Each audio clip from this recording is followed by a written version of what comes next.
Les sources de financement des associations, elles sont pas multiples. Aujourd'hui, vous avez les choses traditionnelles. Vous avez d'abord les subventions d'État.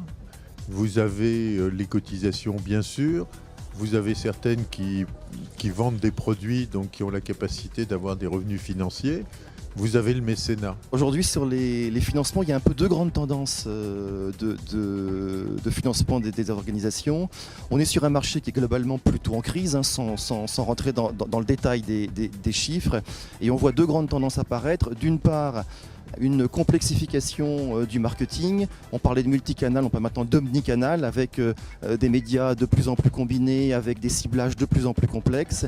Et en même temps, on voit apparaître de plus en plus un besoin de relations, avec l'émergence de plus en plus des legs, de la philanthropie, du mécénat, qui s'appuie sur du face-à-face, de la relation directe, et aussi des outils plus directs, comme Internet, comme des plateformes de dons, comme des arrondis en caisse, arrondis sur salaire.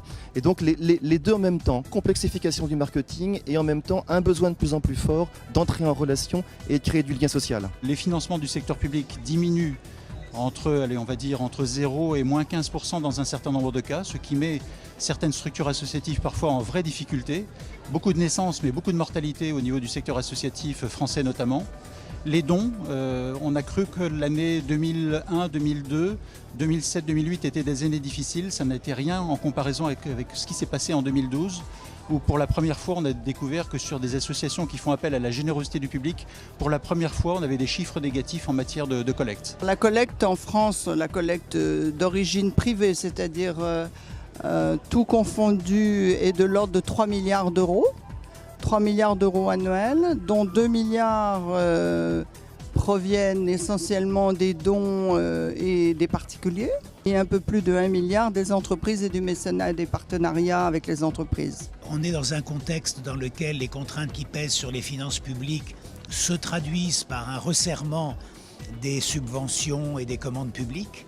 Et donc pour maintenir l'activité associative et les services rendus à la société, il faut développer les financements privés, c'est-à-dire les dons, la philanthropie, le mécénat et aussi les revenus d'activité. Les Français sont beaucoup moins généreux qu'un certain nombre de donateurs qui évoluent dans les pays anglo-saxons en particulier, où la culture anglo-saxonne est beaucoup plus favorable à la générosité publique, à la collecte, aux dons et au partage.